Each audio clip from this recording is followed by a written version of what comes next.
Hey guys, we're back. So, to wrap up this unit and to wrap up the school year, you're going to be asked to do one more project. Now, this project is a mini slide project.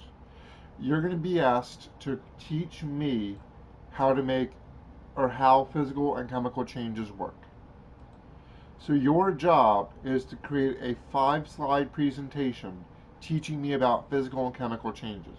Now, you can go through the notes. You can go through anything that helps you with this project. We've been talking about physical and chemical changes for about a week now, between the properties, the changes, and the law of conservation of mass. So everything up to this point will help you with this project. This project is going to be due Friday, June 19th by 11:59. The schedule that I have in place for you, just so you don't feel stressed, is a 3-day schedule. Now, tomorrow you have team day. So maybe you find time or you move it around. That's why I'm giving you a few days to do this. I honestly think if you took one day and you did an hour, you could be done with this project pretty quickly. But you have it spanned over 3 days. Now, what I expect for the requirements, what I'm telling you you should have. Slide 1 should be your title and maybe a picture. So like Physical and Chemical Changes Project by name, and then give me a picture.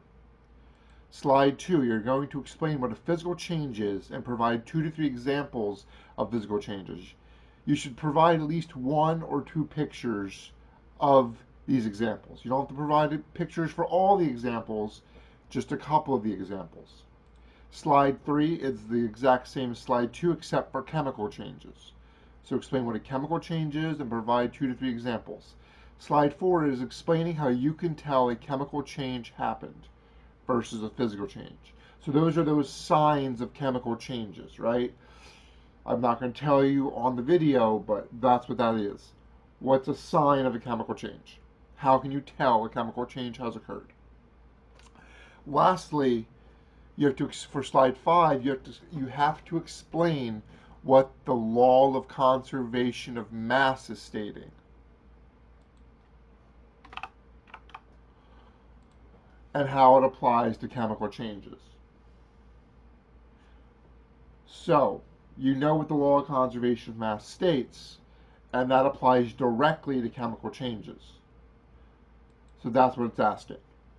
And lastly, you'll already have this requirement if you meet these requirements.